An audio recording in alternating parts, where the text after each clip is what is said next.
Muy buenas tardes a todos, a los que nos escuchan, a los que nos han dado el privilegio de acompañarnos.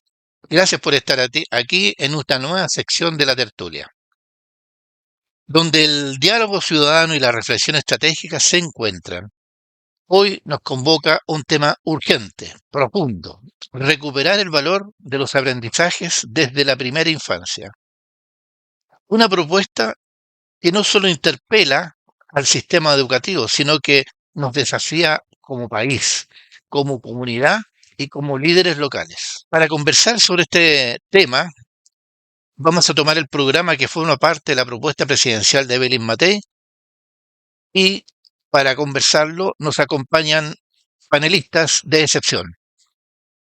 Primero, saludo muy afectuosamente y agradezco que nos acompañe a Cristian Lomaquín, economista, profesor universitario, analista de políticas públicas, con quien exploraremos el impacto económico y estructural de las reformas que pensamos levantar. También nos acompaña Gastón Mancilla, abogado, especialista en Derecho Educacional. Nos ayudará a entender los desafíos constitucionales, normativos y de implementación que las propuestas que estudiaremos nos implicarán.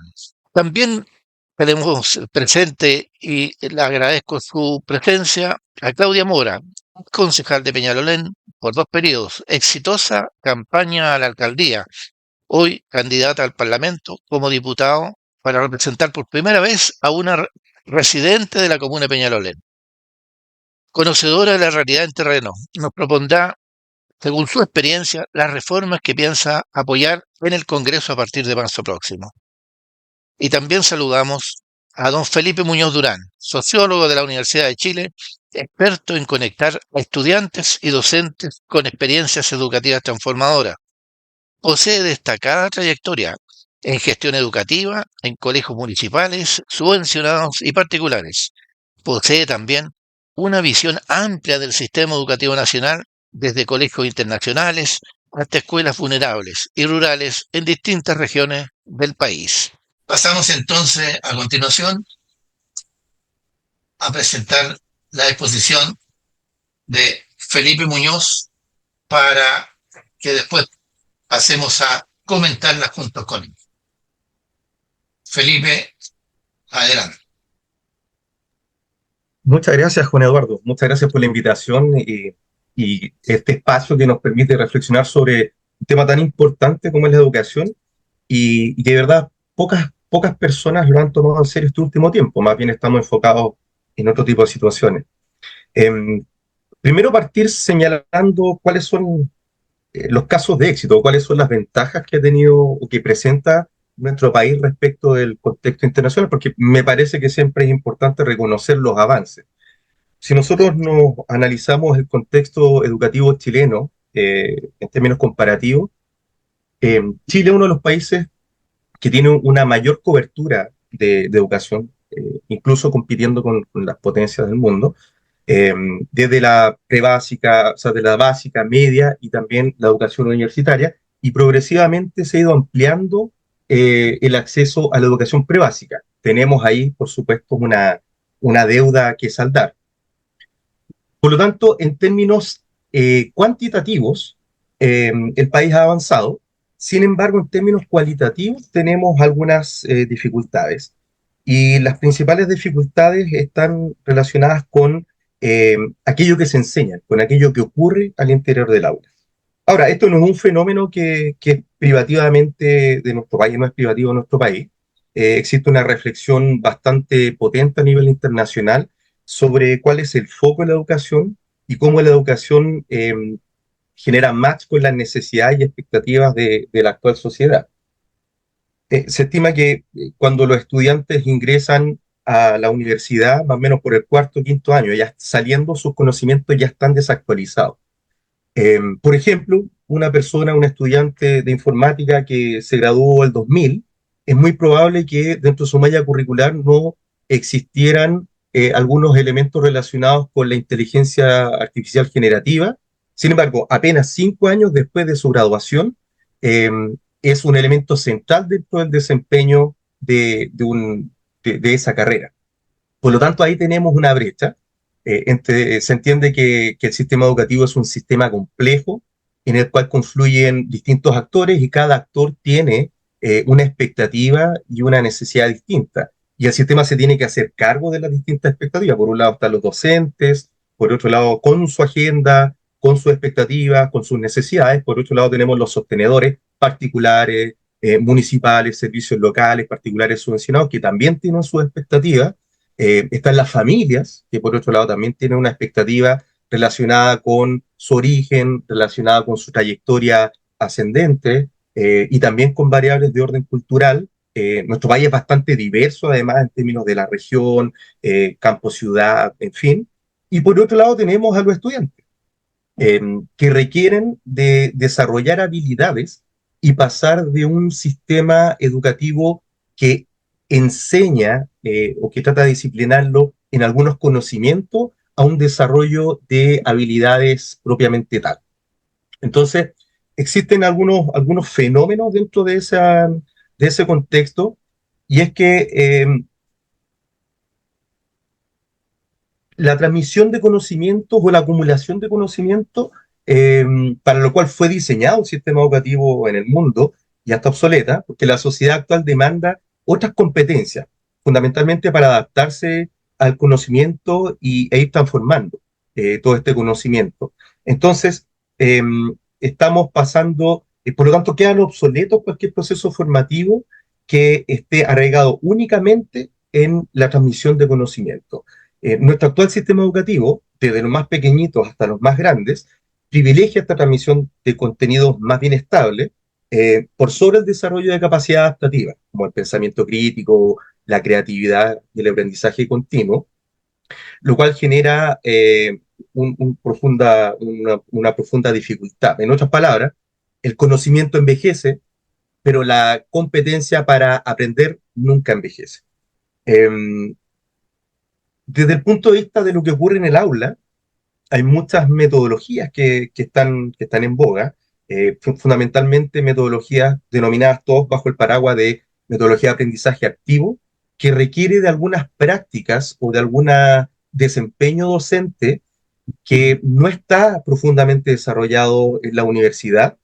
Y en educación ocurre un fenómeno muy particular, que es más bien antropológico, y es que los estudiantes universitarios, cuando se forman en la docencia, eh, tienen poca vinculación con la práctica, y eso genera que cuando estén haciendo ejercicio de su profesión, ellos enseñen como a ellos les enseñaron sus profesores en el colegio. Por lo tanto, uno podría decir que tenemos una generación de desactualización del conocimiento. Eh, no necesariamente los docentes son expertos aprendiendo, y a mí me parece que un elemento fundamental para poder enseñar es tener la capacidad y ser un experto aprendiendo.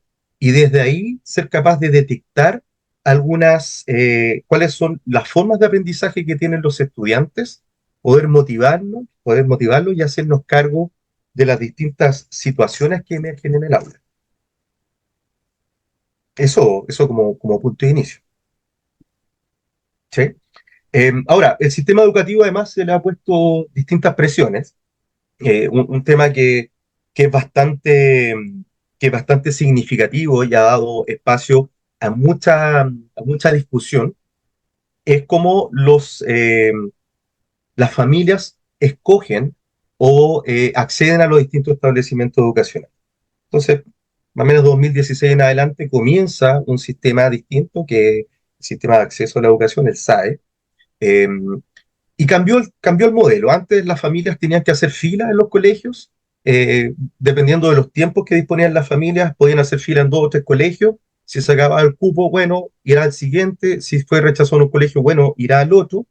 Pero las familias consideraban que agotaban todas las posibilidades en función del tiempo que tenían disponible. Hoy día las familias postulan a través de una plataforma, y esa plataforma accede o le da acceso a los estudiantes en función de cómo se va ocupando la oferta que cada establecimiento educacional posee. Y si el estudiante no quedó en alguna de esas posibilidades que tomó, entonces ahí opera el sistema de la tómbola o el azar. Y eso genera muchos elementos complejos porque la familia siente que los privan del derecho a escoger, a la libertad de escoger el establecimiento educacional donde los estudiantes terminan, digamos, estudiando. Según los datos del Ministerio de Educación de 2023, un estudio del Centro de Estudios del Mineduc, establece que el 75% de los estudiantes obtiene una de sus tres preferencias en este sistema de tómbola electrónica, y un 62% queda en su primera preferencia. Sin embargo, las mayores tasas de insatisfacción se concentran en comunas donde hay alta demanda por pocos colegios de prestigio. Entonces, si bien es cierto, yo estimo que el sistema el SAE comenzó con muchas dificultades porque el algoritmo no reconocía ciertos elementos prácticos para las familias, como que los estudiantes que tenían, son hijos de funcionarios que quedaran en el colegio o que tuvieran hermanos dentro del mismo establecimiento educacional para resolver problemas de orden operacional. Eh, ha ido mejorando. Yo estimo que el principal problema, y es aquí donde siento que como sociedad tenemos que hincar el diente, es en mejorar la oferta educativa, de manera tal que las personas no tengan solo una opción, o sea, su mejor opción, sino que el nivel del sistema educativo de los distintos establecimientos educacionales suba para que, idealmente, este es como un estado ideal, sea indiferente en qué establecimiento educacional los estudiantes puedan ingresar. Y yo creo que ahí hay un déficit en cuanto a la calidad de la educación. Y bueno, Felipe, y, perdón, no sé si puedo interrumpir, ¿me dan el paso un segundo? Yo creo que esto lo conversamos nosotros hace un rato atrás, porque efectivamente lo que me pasa con esto de la tómbola, que por eso te lo quería comentar antes que pasara a otro punto, perdón, es que siento que también se ha perdido, por ejemplo, hoy día han muerto los colegios emblemáticos, porque claro, porque lamentablemente la meritocracia hoy día ya ha pasado a otro punto, porque lamentablemente la tómbola le, todos necesitan y deben tener las mismas oportunidades y está bien.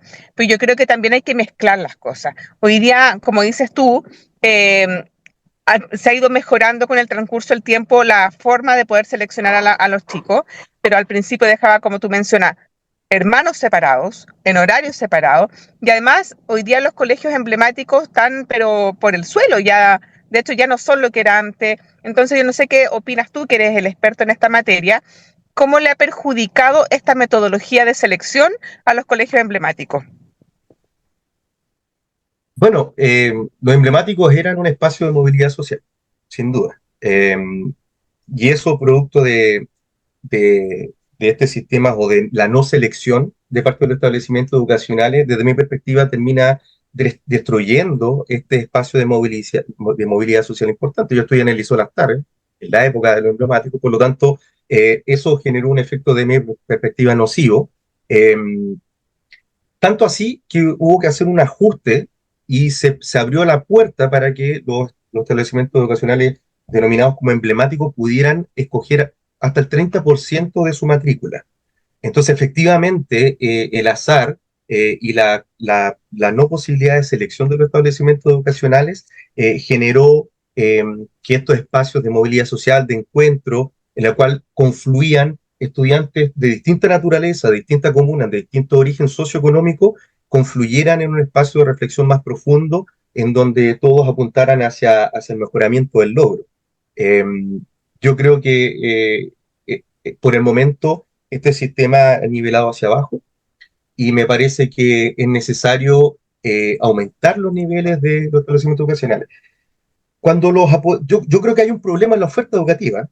Yo insisto que desde mi perspectiva ese es el problema, porque todos los establecimientos educacionales pretenden alcanzar ciertos estándares, pero sin un sello educativo establecido, sin una orientación definida. Todas las personas somos diversas, todas las personas tenemos intereses distintos, motivaciones distintas, y no me parece mal que los establecimientos educacionales, manteniendo un estándar mínimo, por supuesto, en cuanto al desarrollo de habilidad y en cuanto a la transmisión de conocimiento, puedan optar por un establecimiento educacional, tanto el estudiante como la familia, que esa orientación los lleve hacia áreas de interés comunes.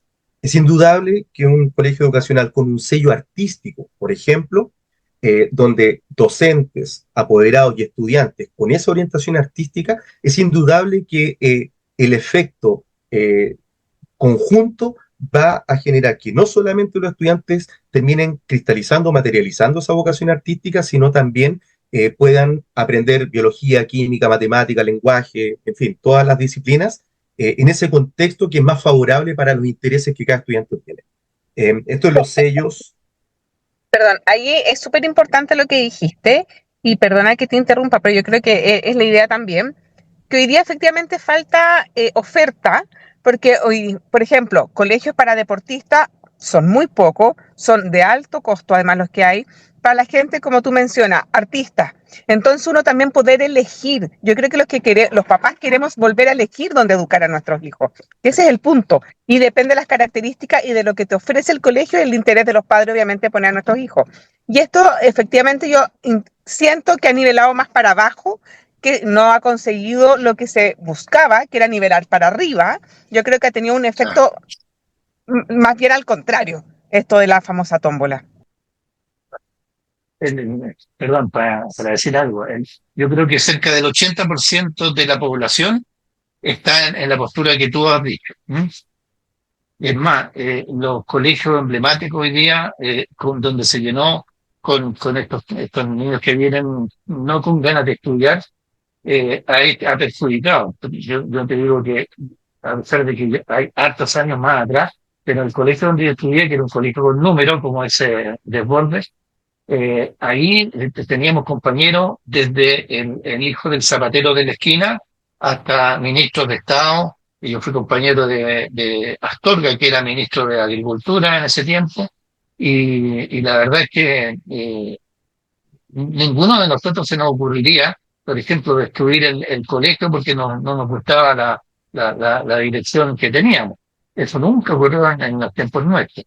Y en cambio ahora tenemos los emblemáticos que se llenan de overoles blancos, incendiando las salas y saliendo a tirar bombas molotov. Entonces eso perjudicó mucho más. Ahora la tómbola hace que lleguen muchachos de lugares muy lejanos, lo que nos hace también recorrer gran parte de Santiago cuando podían ir a un colegio que está cerca de su casa. Lo que yo pienso que hay que hacer es potenciar ese colegio que está cerca de la casa de los overoles blancos que están en un lugar alejado de donde está el colegio emblemático que fueron a echar a perder en realidad. No sé si Cristian tiene alguna opinión respecto como los del área económica, no sé. Me gustaría también aportar de que hoy día hay un artículo muy interesante en el Mercurio, Bernardo Infante, ingeniero. Este artículo escrito por Douglas Barry Wilkins, rector del Colegio San Rafael de Loarnechea, en el Mercurio, cartas al director, donde dice, oye, el sistema está haciendo de que los alumnos que tienen conductas disruptivas e inapropiadas pueden hacer lo que quieran si los expulsan y que en el fondo el sistema judicial los va a defender y los va a reintegrar, digamos. Y a los profesores les dice, oye, no cuenten con nosotros, o sea, si les pegan, si los golpean, si los escupen, si les saca la madre, la verdad, no hay. ¿Qué pueden hacer los colegios? Yo creo que también ahí hay un punto que el sistema, digamos, el Congreso debe normar de manera adecuada para defender al profesor. El respeto al profesor se perdió también. Y eso hace que incluso en el Instituto Nacional les tiren bombas molotov, como decías tú, Juan Augusto. Sí, bueno, es indudable que el rol de los establecimientos educacionales es un rol formativo. Y yo estoy absolutamente de acuerdo con eso, y un estudiante que se desvía de la norma, digamos, de las normas de convivencia de cada establecimiento educacional, tiene que ser formado para que eso no vuelva a ocurrir. Pero eso no implica que no sea sancionado cuando vulnera la norma. Entonces, yo siento que ahí se generó como se polarizó la discusión y se fue más hacia el lado de cómo los establecimientos educacionales son capaces de resignificar la conducta de los estudiantes saltándose el momento de la sanción. Y eso lo que termina generando es un proceso de anomia, de falta de normas dentro de los establecimientos educacionales, que evidentemente pone incluso en riesgo, en algunas oportunidades más extremas, eh, la, digamos, eh, pone en riesgo a los estudiantes y a los docentes y termina atentando contra el bien común, que uno esperaría que todos los establecimientos educacionales siempre velaran por el resguardo del bien común. Entonces, si bien es cierto, el establecimiento educacional debe formar al estudiante, pero cuando alguien se desvía de la norma, como en la sociedad, digamos, tiene que ser sancionado de alguna manera. Entonces, en el caso de la tómbola, ya este es un efecto tal vez poco conocido de la tómbola, es que muchos establecimientos educacionales ejecutan sus procesos sancionatorios en conformidad a sus protocolos establecidos, validados por la Superintendencia de Educación, terminan expulsando estudiantes y 1 o 2 años después, el mismo estudiante llega al mismo establecimiento del cual fue expulsado, producto de la tómbola, del azar, que son situaciones que tal vez son poco difundidas, tal vez son poco habituales, pero generan un efecto súper potente al interior de la comunidad educativa, porque termina poniendo como letra muerta a todas las normas que tienen de convivencia. Sí, yo Pero creo que además súmale a eso, perdón, sí. además súmale a eso que hoy día se ha perdido, como tú mencionas, todo el respeto a los profesores. Yo me acuerdo que antiguamente, si a uno le iba mal, te calificaban mal los profesores y tú te ibas y asumías y tu nota nomás. Hoy día llegan los papás a amenazar a los profesores que no Exacto. tienen, que cómo les...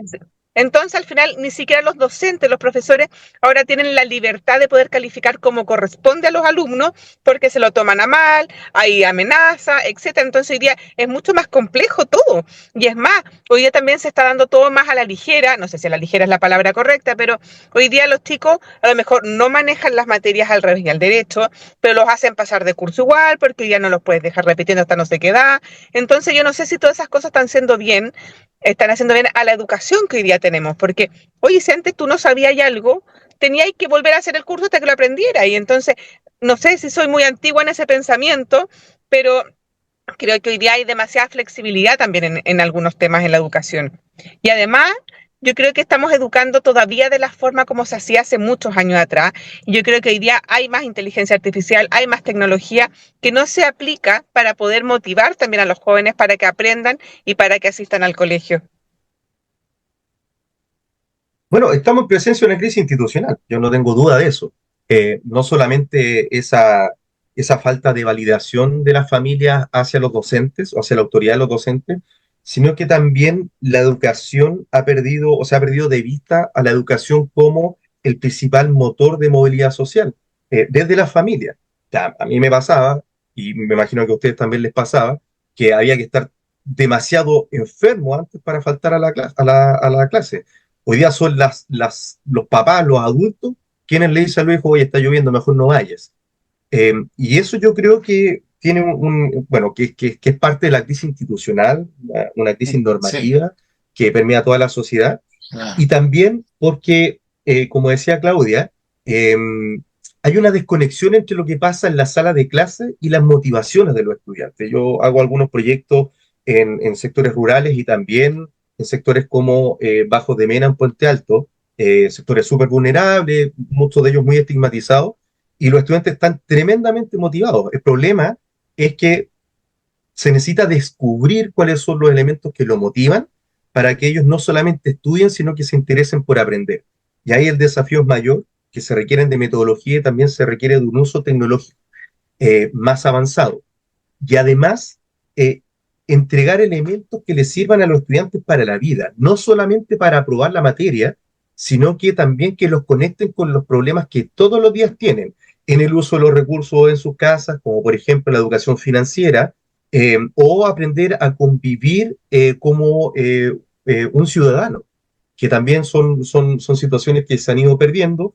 Educación física y economía se sacaron dentro del programa de estudio porque se puso de manera transversal. Hoy día todas las asignaturas contribuyen a la generación de esas habilidades. Desde mi perspectiva, no se hace adecuadamente, porque con dificultad los docentes se enfocan en las materias que tienen que superar los estudiantes. Pero evidentemente hay una desconexión entre lo que a los estudiantes les interesa hay una desconexión entre lo que pasa fuera de la sala de clase y fuera de los colegios con lo que se enseña en el aula. Oye, además Mira, yo creo que este asunto viene desde arriba, porque la verdad es que si el profesor lo empodera el director, el profesor va a poner orden en la sala. Si el director no es empoderado por el municipio, no va a poder empoderar los profesores. Yo tengo una experiencia bien jocosa. Cuando yo estaba en el colegio, el presidente del centro de alumnos llegó sin saber nada de una prueba. Y dice, oye, es un día sábado, oye, vámonos chiquillos, así no hay prueba, lo hacemos el lunes. Y alcanzo a estudiar. Y nos fuimos.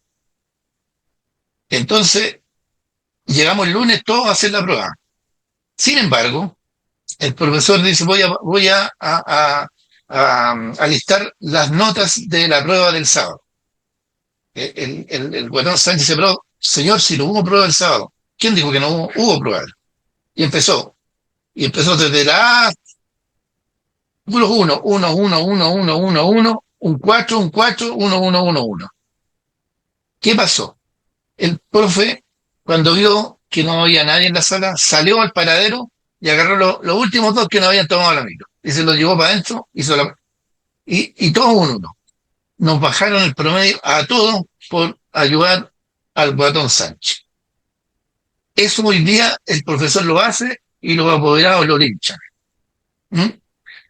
¿Por qué? Porque el director, cuando van a hablar con el director, dice, oh, no sé, pues vayan a preguntarle al profesor. El director también tiene miedo.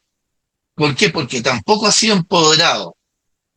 Entonces el problema ya no viene del profesor ni del alumno, ni de los padres siquiera. Es de las autoridades que hemos elegido que no han dado el ancho estos últimos años, porque le están dando más atribuciones a quienes no tienen que tener atribuciones. El alumno va a aprender, no va a mandar. El padre, en mis tiempos, los apoderados iban y después nos llegaban a la casa y nos castigaban de nuevo. ¿Ah? Ahora no, el apoderado va a defender, al alumno por lo va a defender, es que el profe le tiene mala.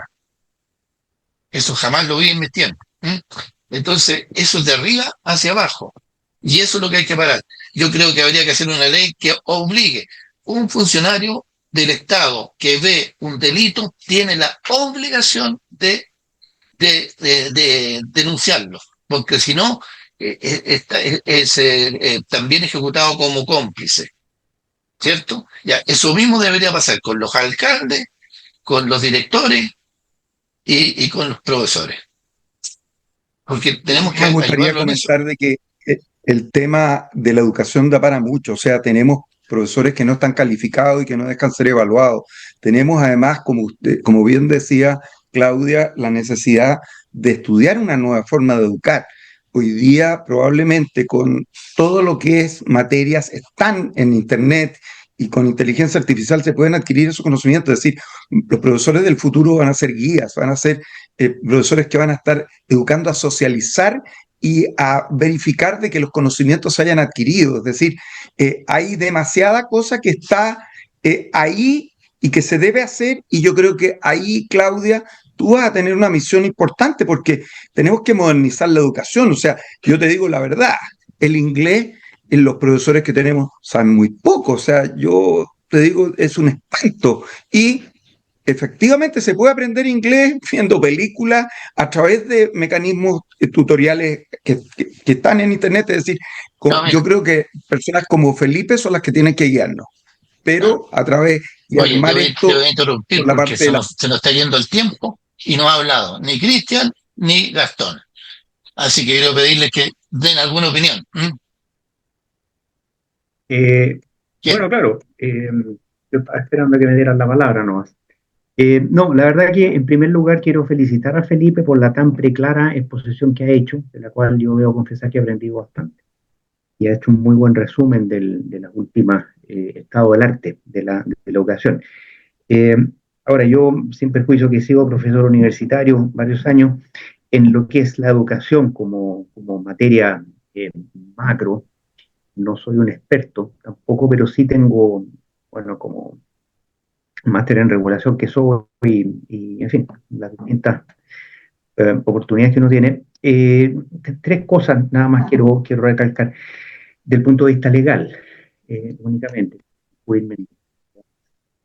Yo creo que se hace bastante urgente presentar alguna reforma, tal vez constitucional, que de algún modo privilegie los derechos de los educandos por sobre los derechos de los profesores. Porque hay dos criterios acá que entran en conflicto.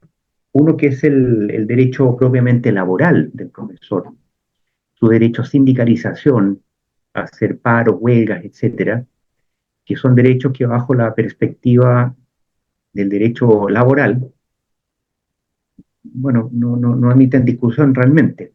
Pero cuando entran en conflicto con un derecho que yo estimamos todos, sin duda, que es de primer orden, que es el de la educación, yo creo que debe subordinarse el derecho de los profesores al derecho de los educandos. Por ahí alguien habló, no me acuerdo si fue Felipe o otro panelista de la... Eh, ¿Cómo lo presentaron?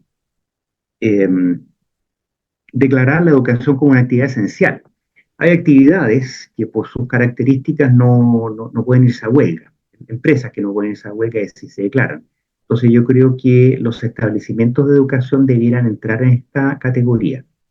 No es posible que por intereses creados de gremios, de profesores, lo digo, lo voy a quedar en el aire, pero creo que es innegable, derechos ya políticos de profesores que están básicamente defendiendo al gremio, se tenga a niñitos sin ir a clase por tanto tiempo, por meses. Esa pérdida es irreparable.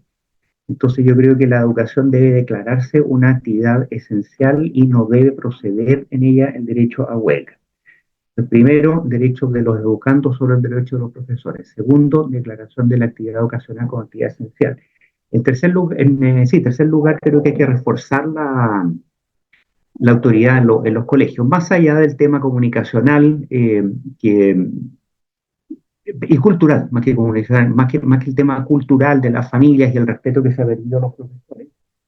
Eh, yo creo que a nivel legislativo también es importante reforzar la autoridad de los directores y de los profesores mismos en los colegios. Y en tercer lugar, ya más allá de mi órbita, yo creo que sí es de esencial importancia recuperar lo que fueron los liceos emblemáticos. Hay un tema de incentivos ahí que es innegable, que contribuye a la mejor educación y que cada niño al final esté donde puede rendir lo mejor de sí. Eso sería lo que puedo aportar. Que yo voy diciendo para mí mismo,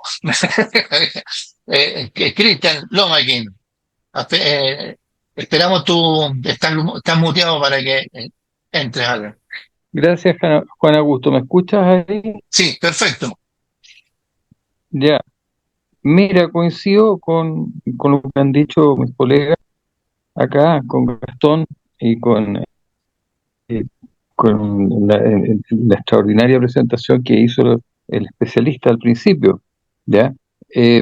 Yo quisiera decir que nosotros creo que somos todos personas bien intencionadas, que queremos que la educación chilena funcione lo mejor posible, pero lamentablemente creo también de que las personas que han hecho las reformas educacionales y que han atacado a los liceos emblemáticos con los encapuchados y que inventaron la tómbola, son personas que no tienen el mismo objetivo que nosotros. Son personas que en realidad quieren envilecer y destruir la educación chilena con propósitos políticos de la peor calaña. ¿Ya? Ahí está la gente de la señora Bachelet, la gente Nicolás Izaguirre, que realmente se lució para decir estupideces como ministro de Educación, de partida cuando dijo que había que bajar a la gente de los patines, diciendo que la educación chilena tenía que nivelar hacia abajo y no nivelar hacia arriba. Entonces, creo que tenemos que examinar las reformas de Bachelet, revertirlas totalmente y darnos cuenta de que no estaban inspirados en el deseo que nos convoca aquí, estaban inspiradas en el deseo de controlar a la juventud chilena para que se vuelva marxista. Esto no es ninguna novedad, porque lo han hecho antes en Chile, y porque lo han hecho en otros países del mundo. Este es el verdadero mecanismo de control que el marxismo utiliza para seguir vigente, a pesar de que sus ideas estúpidas ya fueron descartadas con la caída del muro de Berlín. Y ahora la novedad es que en Estados Unidos están descubriendo que los marxistas también lo hicieron allá, y que se tomaron universidades como la Universidad de Harvard, la MIT, originalmente universidades que eran emblemas del descubrimiento y del avance, qué sé yo, ahora están controladas por ellos. Acá hicieron exactamente lo mismo, y no nos podemos olvidar de que el retorno del comunismo a Chile fue a través del movimiento estudiantil.